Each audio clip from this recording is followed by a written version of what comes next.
you really like spending time around. And then you continue to do it. Like, that's just kind of how it'll go. And maybe things will change, and then something will happen, and then it won't continue. But like, that should be a more depicted way of how relationships evolve and happen. There's a perception of, I want to get a girl, I want to get laid, or I want to get a boyfriend, or I want to get married. And getting is not the healthy part of it. Getting it means it's feel like it's something you don't have. You should acquire. And you have to work to acquire. When honestly, if you're yourself and you're socializing, then it's something that just will maybe happen. Like, that part is the hardest part, though, socializing with people, especially as you get older. Like, yes. Like when you're young in high school or whatever, you're constantly meeting new people. You're in situations where you meet new people. But like me, I've been single for a long time now, and it bums me out sometimes. And part of that is like social anxieties and stuff like that play into that. But also, I have a job I go to. I have the same group of people that I see every day. I go home, I walk my dog, I do that stuff. Like, I don't have as many opportunities to meet new people to organically build relationships. No, yeah, That's a big reason why a lot of people date in the workplace, because like these are the only people you see, and it's gotta be. And we only have white bearded dudes. Yeah, I mean. But I think that's part of it, though. Like, if you're thinking, I want to get a girlfriend, not you specifically, but someone's thinking, I want to get a girlfriend, that's like saying, I want to invest, or I want to, like, be able to retire by the time I'm this, you don't have a job, right? Like, you're 2 steps ahead of the process. There's a whole other thing, a whole other phasing of it that you're missing that is just going to hamper the way you believe this whole thing works. I can't speak to this because I know everyone's tried different things, but also I think like online dating, I always feel like has skewed everything in a weird way. Only because I've seen people who I know basically deny someone because like someone's the way they look. I'm like, wow, that's become insanely superficial. Yeah, but I'm just saying, like, I never did the online dating. It was just I met people, and I've known this for years. Having an online social presence was like, sometimes the photo you put up, you may think looks good, but maybe isn't the most flattering, you know? Yeah. And to have someone just instantly judge you and go, no, when you're like, hey, you know, I have a great personality. And you me. That's why I feel like was my strong suit growing up was I never thought I was a good-looking guy. I just had a complex or like, I was overweight or whatever. And I was ugly. And I was always, I'm going to make up for it with my sense of humor. I'm going to make girls laugh. I'm going to be the funny guy. And that didn't work out either, so I just said, look at my dick. I think the online dating thing, I would say, and a different perspective, works for different people. I would say that is a form of socialization, but you should treat it similarly. The problem is... James, can you scoot this way? Yeah. Real quick? The problem is the marketing of some of those online dating apps as ways to get women or ways to get guys, right? Like, if you thought of it as socialization, and the pitch was, want to meet people, but you're really fucking busy, then maybe you'd be a little less inclined to swipe off someone that you don't find attractive. If you go out to a bar with the intention of meeting someone, and there's someone that you think is ugly on the other end of the bar, you're not going to go, talk to that girl. You're just going to do that math already in your head.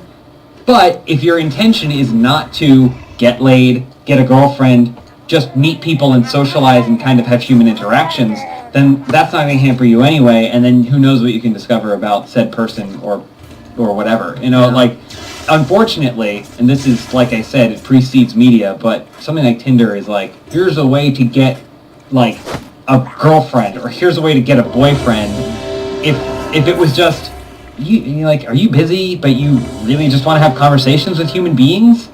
Like, here's an app where you can do it. These other people are looking to hang out somewhere, you know? And it's not going to be you paying for a location. So pick a place, you'll split the tab in the app afterwards or whatever, like, and then it's just, you go and have a conversation with someone. Or, let's group. Here's a group of 7. No. Let's all go to a place and do it. I think it'd be way less daunting. Well, I guess, like, my question for you, Omar, what's more important, an attractive person or someone who has liked interests? I mean, definitely like interests. Yeah.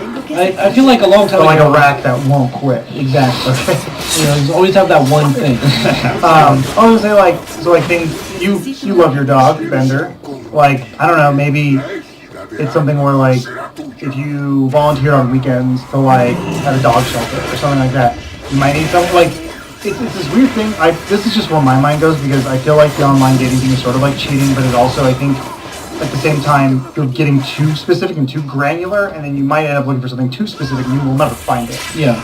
And sometimes it's just like, I feel like the best relationships are the ones that happen on accident, where you just happen to meet someone somewhere, and you go, oh, you love dogs? I love dogs. Like, let's walk our dogs on the weekend, and then you're like, let's go see a movie, let's hang out. And it's not so much of like the original, James moment, where it's no longer high school, where you go, you are now dating. Yeah. But the app says you are perfect for each other. It's like, I don't know if that always works. I feel like the more organic stuff is sort of where you need to be, but it's hard if you are stuck in a social hole, and it's hard to get out because home is comforting. Yeah, that's exactly how I feel like before, high school, those 2 semesters that I went to college, meeting new people, hanging out, finding like-minded people to do stuff with was easy. But now, as I'm 35 now, my birthday was a couple days ago, 35, I feel like milestones are starting to be hit for me, where I don't meet new people anymore. Those opportunities don't organically happen for me anymore. And having to do something, going out of my way, is daunting. It's really hard. And I don't really even know what to do that kind of stuff. I think human nature is just, for most people, to default find something that's comfortable, that you can turn into a routine, and then constantly sit in that routine thinking about how much you hate it and how you're stuck in it, right? That's just, I think that's human nature. I think everyone does it no matter how good or bad they have it. But you can only change things by breaking it and building new routines as part of that. So, kind of like Adam said, it's fucking sucks, but maybe, not you specifically, but someone has to find something to do to change about the way they go about their day that includes socialization and maybe new socialization. I don't know. We're getting steps away from the relationship aspect that I know you wanted to discuss. I think there's some hurdles like you said, it's 2 steps before the problem. Yeah, I think a lot of people get frustrated with the prospect of that first initial break in their routine. So then they think about the acquisition phase of it, and then it muddles everything up, personally. So I'm just looking at all these videos, and it's just yeah, they're intense. Man, Yeah. the poor mindset of someone to be like, I must acquire this thing. Mm-hmm. It will go on my mantle, and it will sit there. You're like, all right, Rivers Cuomo, chill out. Or the idea that you can shortcut anything. Real quick, what you can shortcut is trips to the store for razors. Yeah, right.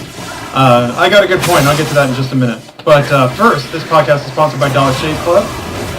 Certainly when you're getting out in the dating field, be well groomed, please. I guess I've known a lot of people, myself included, who, speaking of being reared on media, grew up with a lot of media basically saying that your greatest virtue is being true to yourself. Do not ever lie and try to pretend to be somebody else. So the way I interpreted that is, when I'm dating, I should just wear the same shit clothes I always do. I should Not shower for 10 days. Well, I usually shower, but essentially I didn't make any effort to try and be more presentable. And I also, when I was doing online dating, it was the same thing. Please make the effort, because my God, it is appreciated, especially when you consider the other, that your potential partner might not put the effort out for you. And Dollar Shave Club is one way you can do that. It was a little circuitous, but please shave is essentially what I'm saying, or trim, groom. These fine gentlemen here are all good examples of great beard hygiene. But Dollar Shave Club has more than just shaving accessories. In addition to shave cartridges, they also sell products for your skin, your face, for the shower. They got body wash, they got butt wipes, they got everything. Have you guys ever used the butt wipes? Yes. They're fucking awesome. Yeah, the One Wipe Charlie, it's great. Have you ever had peppermint up in there? Mm. Oh man. Make you feel like a king. Smells good. that slight tingle? Mm. Yeah, it's great. Refreshes you. Now's a great time to give Dollar Shave Club a try. You can get a starter pack with all of those products. They got body wash, the wipes, cartridges, shave balm, all that stuff for just $5. $5 for a complete array of hygiene and beauty products. Even if you're a dude, please make the effort to look nice when you go outside. And you can get that by going to dollarshaveclub.com/dude. Once more, that's dollarshaveclub.com/dude. $5. Experiment a little bit. Make yourself pretty. I promise you'll enjoy it. It's okay to feel pretty. It's okay to feel nice. Shave a little bit. But thank you, Dollar Shave Club, for the sponsorship. Hopefully it'll help all of you guys get your game tight. And a brief apology to the people watching live. The YouTube videos apparently were blaring raunchy techno. And since I have the speakers turned down here, I didn't hear it, so I'm sorry about that. But it's muted now. Should all be good. We can see this eagle flying around to teach us to be alpha males. Omar, I empathize thoroughly with where you're at.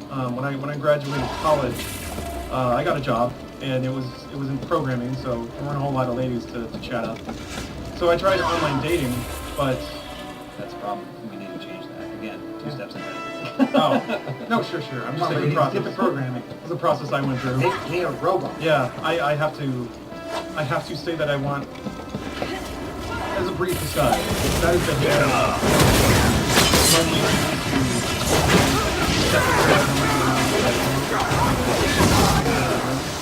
to me, as near as I can tell, it's some cognitive dissonance bullshit where you tell yourself you're lonely because women don't like these things, and then when you see one that does, she must be fake, because it is evidence that what you told yourself isn't true, which means you have to then realize that you're lonely because you're not the best person in the world, but you don't acknowledge that because you just attack you.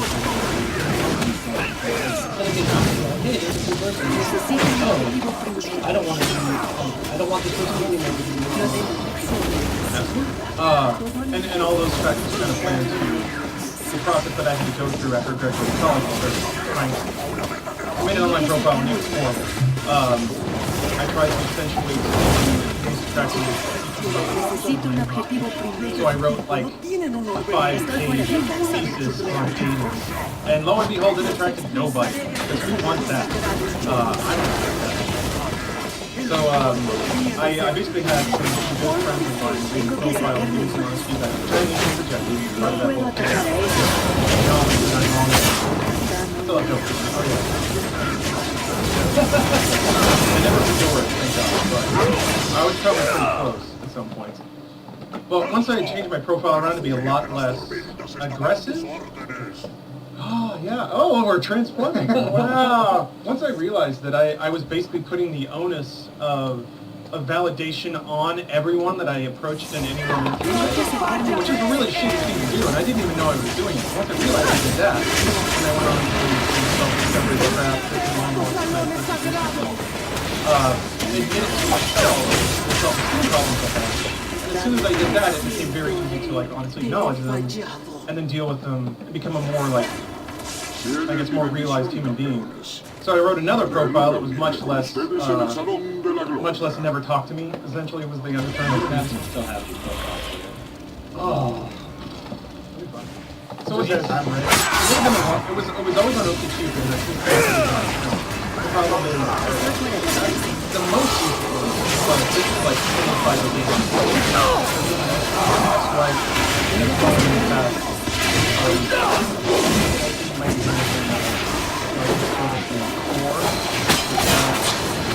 Don't want anyone to feel like it's not you. You need to be in a relationship and happy.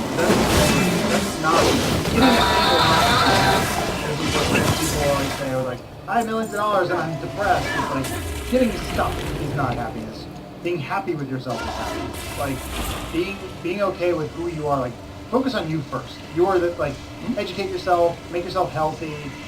If it makes you happy, things that legitimately bring you happiness and make you feel good about yourself. Fire tiger? Yeah, so magma tiger. It's so interesting to see what people Dragon Ball, manly, Gears of War. Yeah, or I mean, even that is like. A lo largo de What estas I've always found pruebas fascinating is no one thinks, or rather, I'm going to stereotype based on myself. Young dudes don't really think about the other person as I think James mentioned being a person.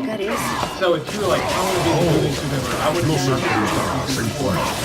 How many women in the world think the other example I always see is the misogynist reply I'm sure people do like, man, he's the worst.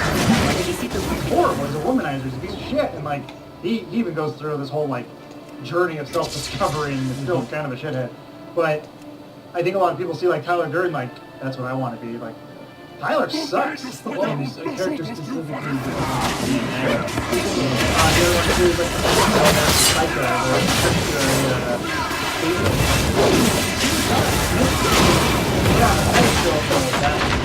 Well, Scarface is like the classic example of that. Like, here's my Scarface poster. Like, he dies at the end. Not everyone is there to interpret the media the way it is meant to be interpreted. I always They just imagine think they got a like- phone call at the last 15 minutes. I've never seen the end. Yeah. Yeah, I assume. No, but they think that's awesome. He went out in a blaze of glory. That's why they call it Blaze of Glory. Consumed by his own greed. It's a beautiful script written by a cokehead. He destroys everything Los valuable. vencedores ya han tomado It's posesión. weird. I mean, yeah, you guys are about. I think you become an adult once you realize all of the lessons that you've absorbed from media and how wrong those can be. As case in point, I recently rewatched Little Shop of Horrors, the Rick Moranis one, not the real. Which I remember really loving. And as I was watching it again, narrative is really hard.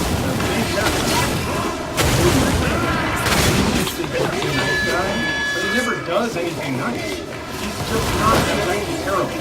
There's Steve Martin plays like a bad boy dentist, who's awesome, and like the movie shows him abusing his girlfriend that Rick Moranis has a crush on. So she's just sort of a wilting flower that deserves to be with the nice guy. But in the movie, he never really actually helps anyone. He never does anything good. He just never actually does anything evil. So that's sort of the...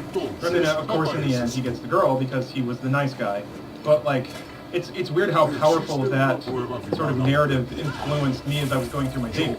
Because it told me that as long as I didn't just smack a woman in the face, eventually I'd probably get laid. Which is not how it goes at all. Boy, is that not how it goes. Especially if you think about it in reverse.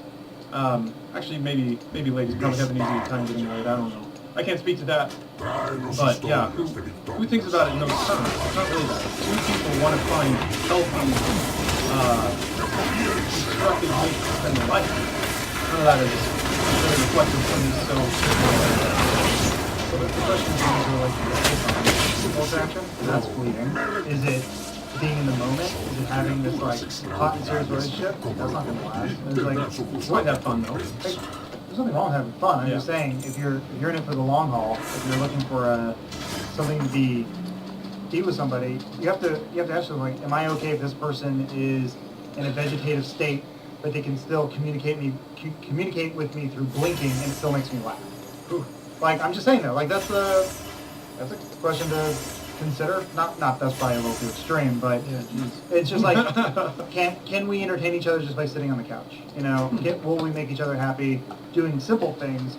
Is it a relationship that is just burning on both ends? You know, and it's always balls to the wall. Like is that's not. Yeah, but those aren't decisions you have to make right away. In fact, those aren't things where you should ever.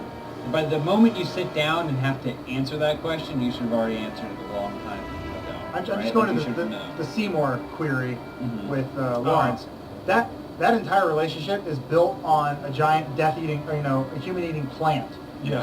Now that the plant's out of the situation, the fire's gone. You know, she's just going to find another bad boy dentist after she realizes, oh, this guy was only good that one moment when he killed the plant, and then Seymour's going to be trying to find future plants, and now it's just sad. Seymour 2. Is there Seymour 2? Seymour 2 was the plan. Oh yeah. Well, they're both Seymour. That's right. Yeah. Yeah. So I'll continue my revision of OkCupid's story because it eventually led me to a woman that I married. That fell apart, but what you gonna do? Man, you want to talk about nth-level weird relationship stuff? Just to skip ahead a bit, having to make yourself okay with the fact that a relationship you thought you'd be in for the rest of your life just fizzled and fell apart, and it wasn't anyone's fault, and there's nothing anyone could have done. Well, maybe there was something. To deal with self-esteem in a void is difficult. To reconstruct self-esteem after it has been smashed in real life is a whole other thing. But that's beyond the scope of this conversation. So I revamped my OkCupid profile, made it a little less fedora. Messaged some people. Mostly it's like, I just want a girl who's into video games because that's what I really like. So that's what I looked for in the profile. I would see the photo, but that didn't matter so much as the list of activities because I'm like, I'm just gonna sit inside and play video games most of the time. If I can't do that with her, it's not gonna really work out. So I found a girl, pretty cute, into video games, messaged her. And I remember that process feeling so much different because I wasn't writing the messages with any desperation anymore. I was like, you know what, I can sit here and play video games by myself if I need to. That's why I've been doing that for years. But it'd be cool if somebody else was here. If you want to be that person, that's cool. If not, that's fine too. Lo and behold, I started getting dates, like, pretty quickly. Turns out people can tell when you're a weird, emotionally needy creep and when you're not. Well, you had which made one a are you conscious decision to be yourself. Yes. And take stock in what you actually find to be a personal value of yourself, right? And the things that you want. It's like having a savings account, right? Like, you always want to have a rainy day fund. Your rainy day fund is your own personal self-worth. So someone may have gone through what you went through with your divorce and come out of it with nothing. Like, not financially, I'm talking about, like, with nothing. They would have gone into that hole, because it's a black hole and it'll suck you in, and they would have come out with nothing, and then but you honestly probably, I don't know how you feel about it, but it seems like you came out as a stronger person, because I think you were able to tap into some of the self-worth that you had saved up over I time. had been ignoring previously. Nos vemos luego. You don't have to, but the thing is, when you're with someone you enjoy being with, you don't have to tap into it at all. You just keep throwing, every single month you throw a little bit more savings account to get better life, but then when things go south, you have this bucket of things that you can go into to get through the hard times, Yeah. you know? It's like the guy who rents the Ferrari for the date. And he picks her up, he's like, wow, pretty impressive. He goes, that's right. And what do you do after that? You know. You get laid and then you never call her. I'm just saying, I'm pretty sure that's the end. Oh, I guess that is it. Dedico mi vida a destruir Sorry, el not thinking like one of these YouTube ardiente. posts. Keep playing. Getting laid You is want to different than getting a relationship. Don't make fun. Not No cedas ante acquiring, getting into, being in a relationship. You know? But I think that all ties together though because to slightly tie back to the situation where one person wanted one thing and the other person didn't want that thing. The situation got muddled. But if you know what you want going into a relationship or even a date or just talking to someone at a bar and you can tell that they want that thing too, then it's all fine. Consent is the name of the game. The problem is when somebody misrepresents what they want. And oftentimes, I think that happens without that person even knowing it. Yeah, they don't understand what they want. Exactly. Yes. And that's when it gets creepy. So, ideally, everyone knows what they want before they start to pursue it, but humans are so complicated. It's the surprise and delight thing we all like so much. It's like, if James would just say that one thing I want him to say, I would feel so good. But it's like, you know, I know, that's what I'm saying now. Oh, right. Well, maybe James is but the thing is, like, the thing Jess and I, like, took us years to kind of figure out our relationship where we had to sit down and go, we need to just be open with each other. If something's bothering one of us, just say it, because it's going to fester. And if we like something, like, hammer that home. So, like, if someone likes hearing a certain thing, let them know. I feel really good when you say that. And I think it's so much easier for us to be closed off and just expect the other person to be a mind reader and then be upset when they're not. And honestly, you don't want a mind reader because you're going to be poking around there and do weird things. I've been to Vegas. Well, I mean, part of that too goes back to what Lawrence said a couple of steps ago, which is one of like the biggest lessons I ever learned, is like being okay with yourself and understanding what you want out of life by yourself. Like, depending on another person to do those things is what makes most relationships unhealthy, right? And then you break up with somebody and you go through that black hole and you all this stuff and you come back, hopefully learning the lesson that I need to be able to do all of these things on my own before I can expect somebody else to do them with me. And like I was 23 or something when my last like super long-term thing, I had a girlfriend for 7 years. Up to that point where I was like somewhere in my mid-20s, I forget where we broke up, and it was like, it was real fucked for me for a really long time. And then you come back and you're like, okay, this is me, this is what I want. And then you can take that and be like, I don't care if you do this or that. Go do your thing, I'm gonna go do my thing, we'll meet up later, cool, you know, like. Yeah. When I'm, Adam, to your point, and Omar slightly, Estamos I feel listos like para this empezar la notion that the ofensiva right en person will Suramar. just know Instala balizas is en las another afueras thing de la that comes ciudad from y me. lanza los marchitos Because sobre las fuerzas de la in all Magistis. ways, the perfect relationship is usually depicted as, oh, they just know what I want and I don't have to tell them. They're there at the right time, they say the right thing, script telling them what to do. Yes, and that's the thing, you know, real people aren't that way.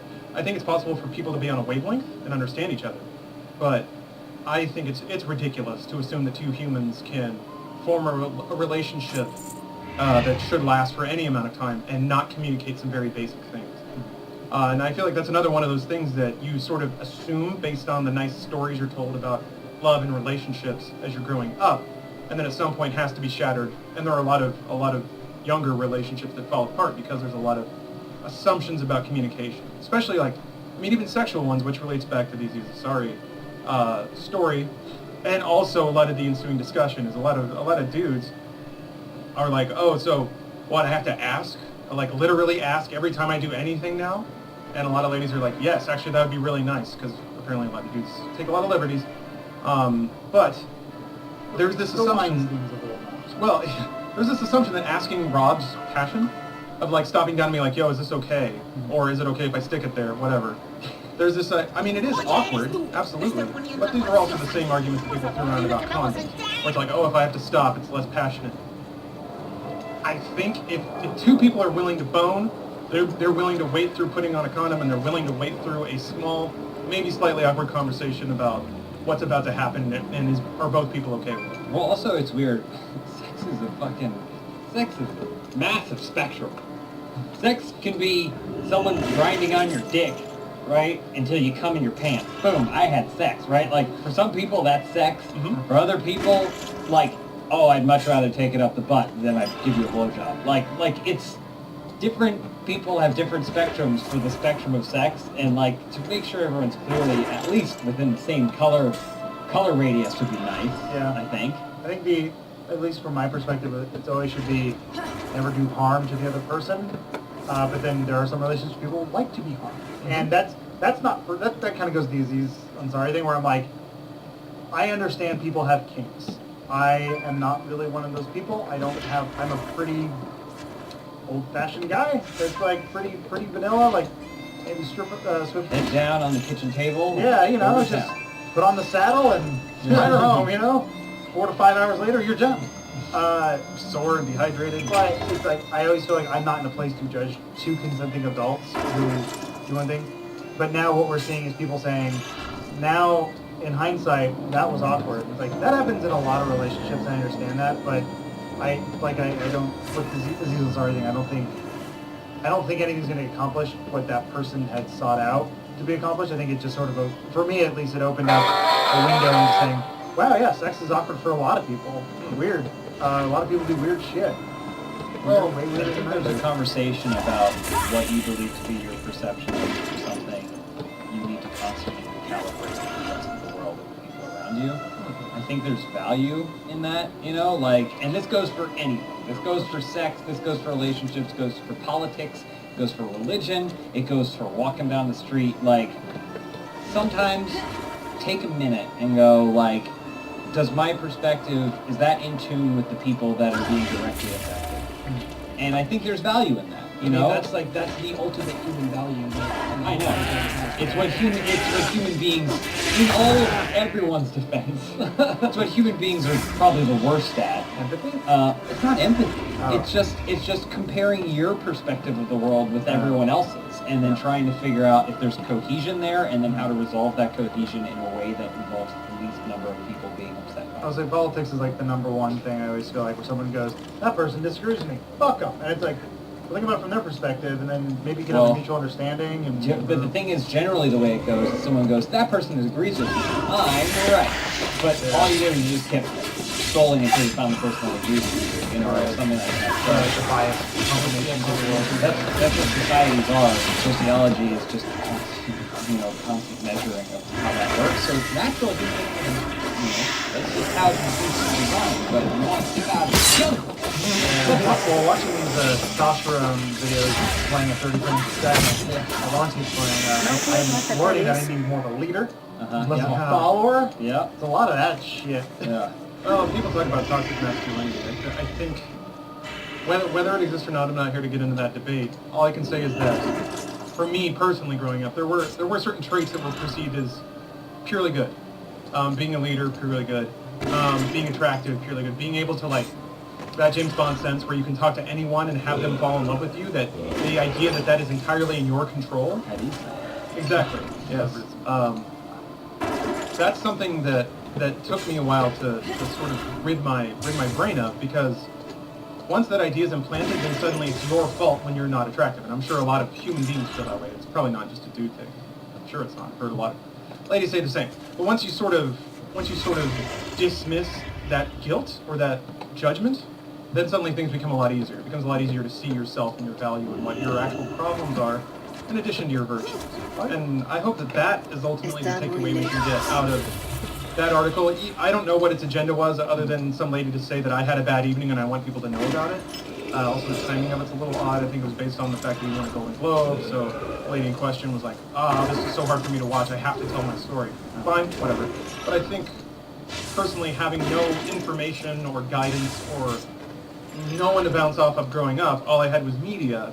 Hopefully talks like this, or even hard rules, like you have to ask every time. Hopefully stuff like that can make the process a little smoother for other people. Even if it's not asking every time, it's like, and I think this is something that happened with that article. I think every single dude who's ever been with a woman went, like they stopped and they went, like, could an article, like, not necessarily this article, but could anything be written about me based off any of the actions that I took throughout my entire life, no matter how boring and how lame, like, I'm a virgin. Did I, like, you have to, like, I think it kind of made everyone do that, and I don't think that it should be a shock to do that, but I think you get into that pattern of behavior where you don't necessarily feel ashamed, but you actually are willing to do that, like, self-reflection, and, like, to think how your actions can affect the relationships in life. Like, I think there's value in that. The problem is when you make it seem like we're gonna get you for it. I think you're less likely. Like, if it's a gotcha thing, it feels like you're less likely you're gonna walk. You're gonna immediately get defensive. And you're like, no. Like, dude, totally cool. Like, kind of thing. Like, that's again a human reaction. Well, I was just thinking now, like, I always hate the journalist perspective, where you have an interaction with somebody talking, hey, okay, blah, blah. And his beady eye struck me. His idiotic grin lingered, and you're like, what's the eye? I know, the freaking harmonics. The appetizers ripped upon the plate.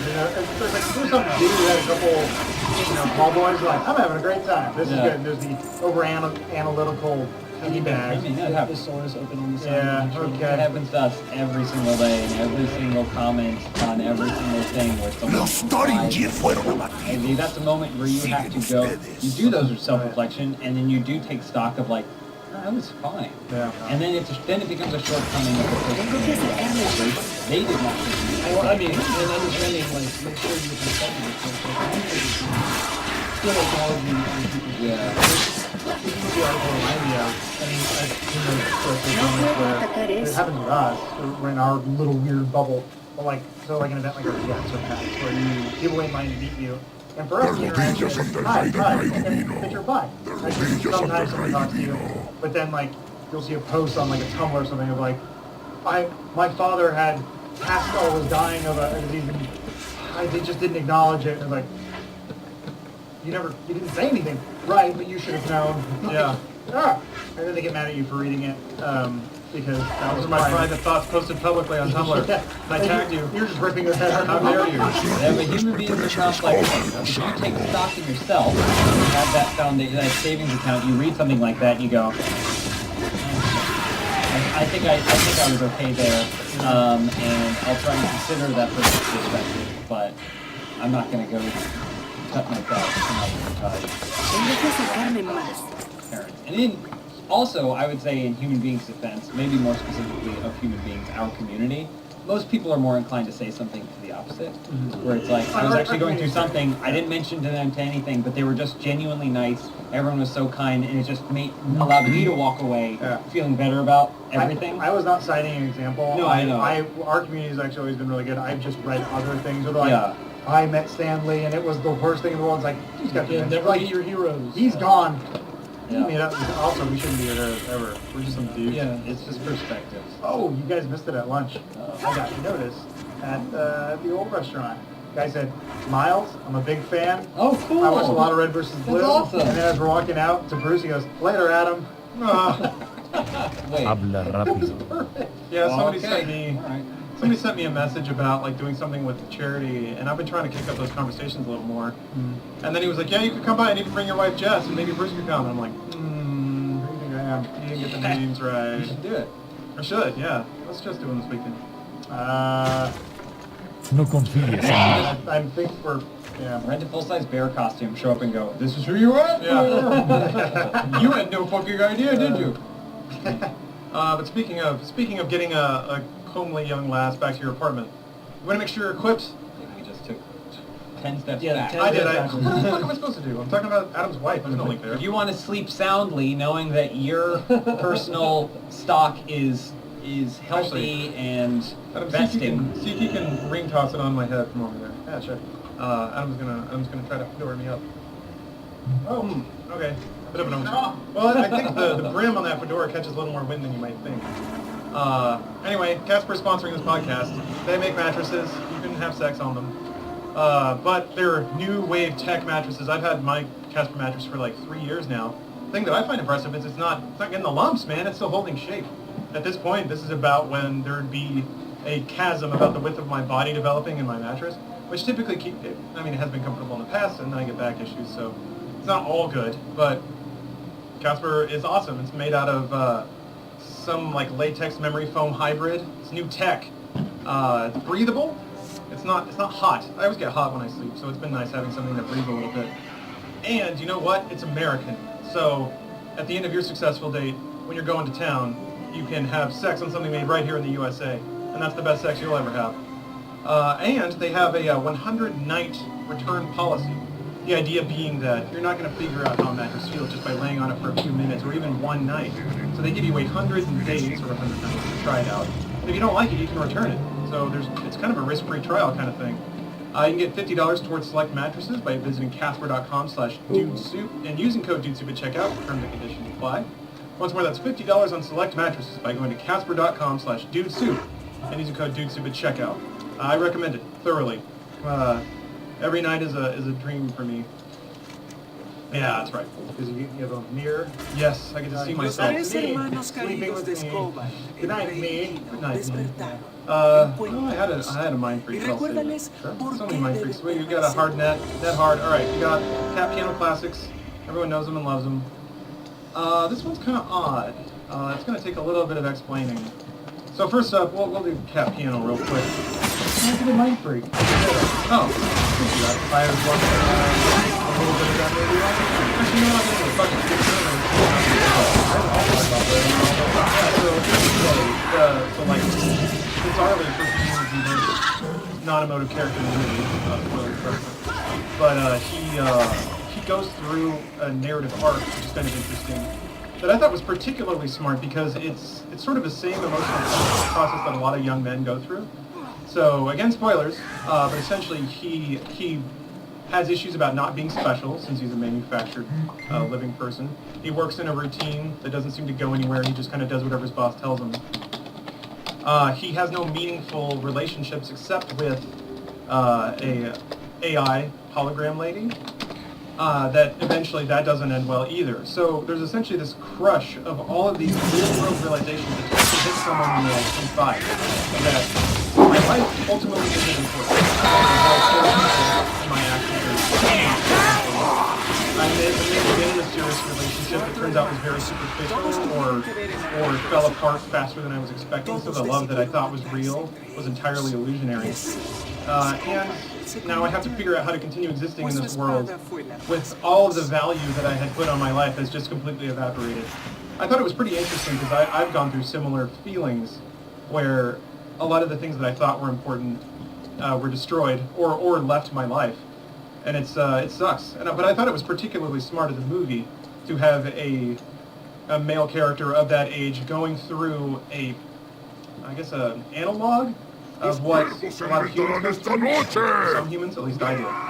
So that movie resonated with me pretty well. I thought it also, even through a robot, had a lot of the emotional issues that dudes do when they're humans You and call growing them up. robots or just skin jobs, replicants? You can't say skin jobs.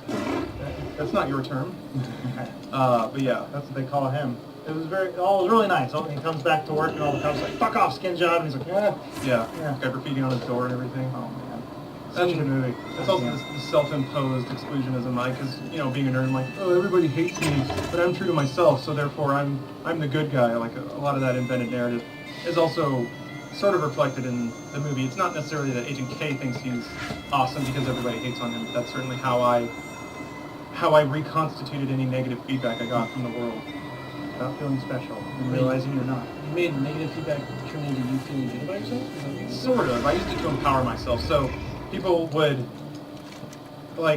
dudes would tease me or bully me with, I think, the intention of you have to conform. Essentially, you are acting way too weird and you get way too excited about video games. So we're just going to razz you about that to sort of give you the social feedback that you should not do that so much. To me, that was oh, they're just bullying me, so I'm going to double down on being that nerd, because to change would be to abandon what makes me special and all that stuff. So I used negativity or any kind of antagonism to double down on my way of life. It's not smart. Negative. Yes. It was a bad behavioral pattern that I had to eventually break myself up. So I guess we'll get on into hard netting.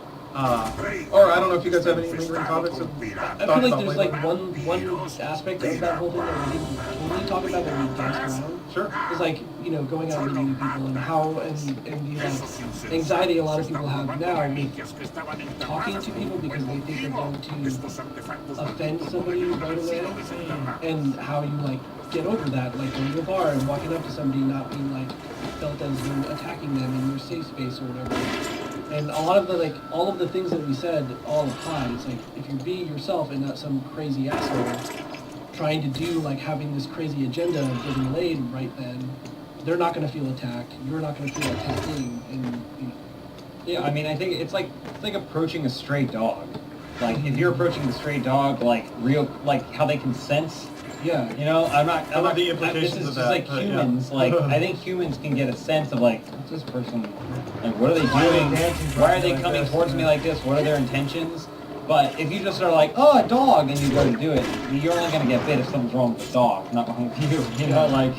I don't know. I will. The thing I read, because I have social anxiety issues, and every day things online of how do you do well and a social setting. And the thing I've learned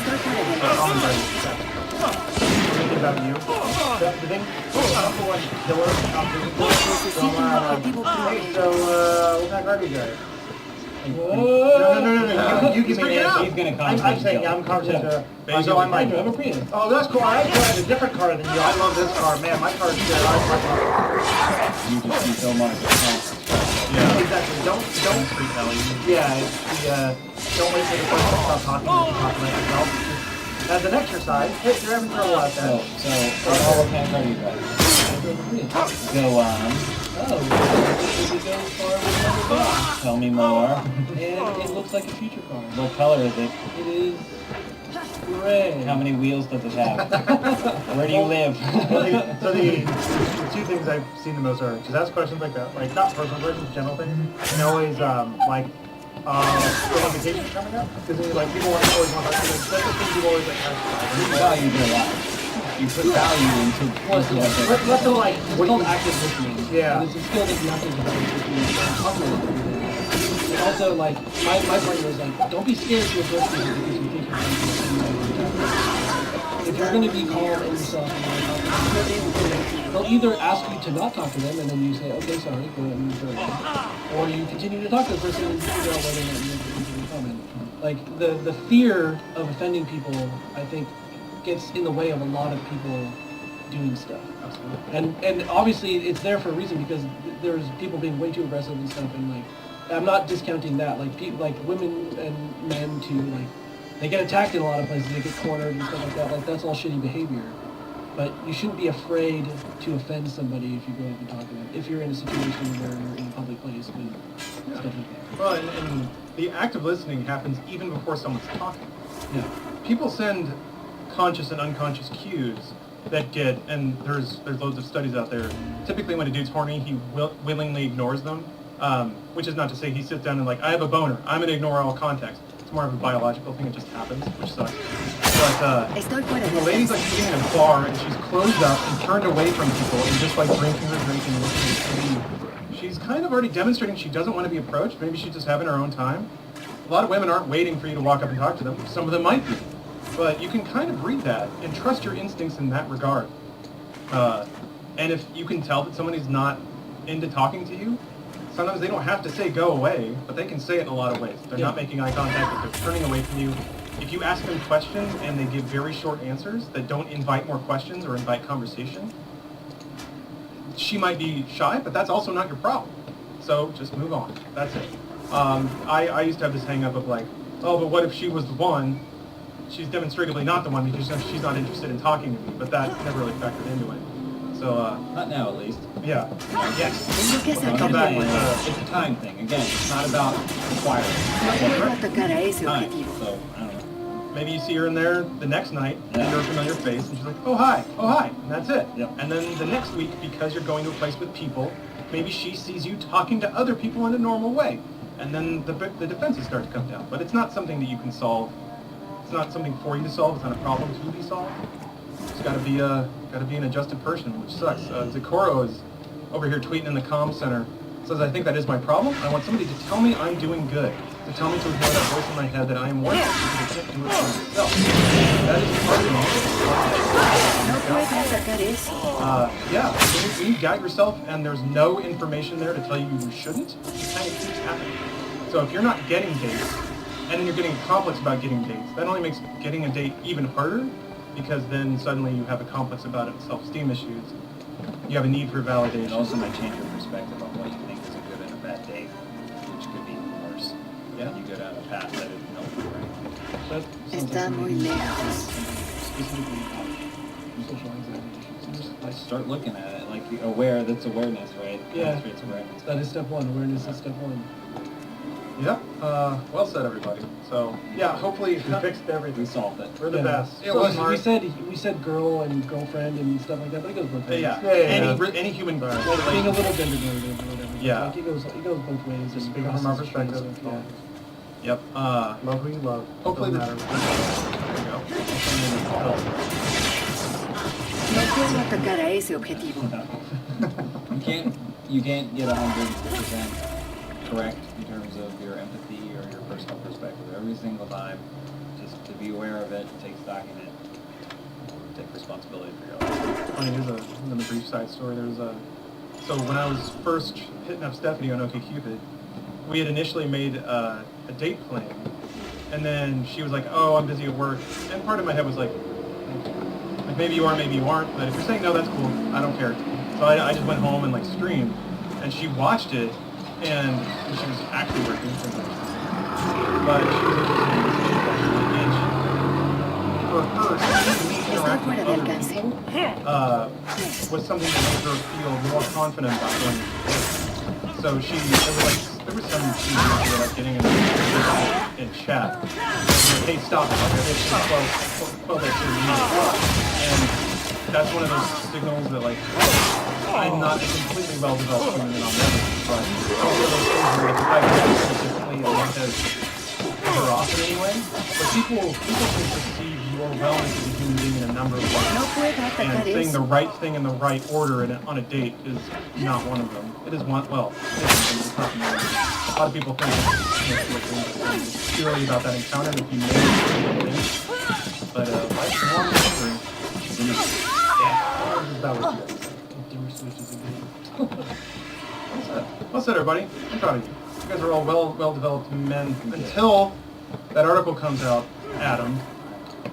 Yeah, no, I've definitely done what that. I did or didn't do. I wrote it. I've taken inventory of my past and then my shit. Luckily not much because I was inside the whole time playing video games, so. Alright, let's hard net hard.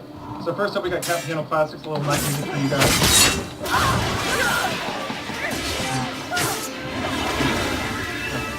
It's also shaped like a cat. Cartoon cat with Yeah. large teeth that I are like creative. I like the pop music that they do because it's always the lyrics that he does the meow, and not like the music part. Funny, but yeah, he did NSM there, which is pretty good. What's your release? Your name. Your name. Getting in there. Eruption. Mermaid. Volume 1. What is it sorted by? Date It's just, oh, yeah, let me start with popularity. I thought it Sandstorm. Red Bone with kind of like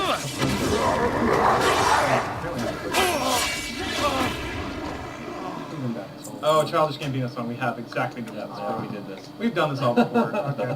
It's been on here for 8 weeks now. Yeah, it's a reigning champ. I mean, it's hard to beat. That is a pretty. Well, what's it going against? Oh, nice.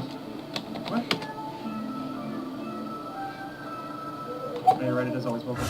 All right, so this one, I'm gonna call this one "Hit HD" in the lower right, because he puts that in all of his video titles for some reason. Well, it's because he wants you to hit the thing, hit the gear. Yeah, But it in doesn't HD. hit the Watch it in HD HD. anymore. But so it did years ago, but his latest upload is 5 hours ago, and it still says "Hit HD" in the lower right. What is this? And then the title of the video? Oh, Yeah. So he has the same title for every video? No, because there's cricket match, Marine service. Call me Gayo. Well, here. What is the theme of this, It's always, all of the videos have in the title hit HD in the lower right. except for some of them? No, all No, of them do. Yeah. Some of them But just then say after HD. that it changes. Get a Nintendo. Yeah, like hit you said. HD on the lower right, Lawrence. Oh, you gotta watch it. So what changes now that it's in HD?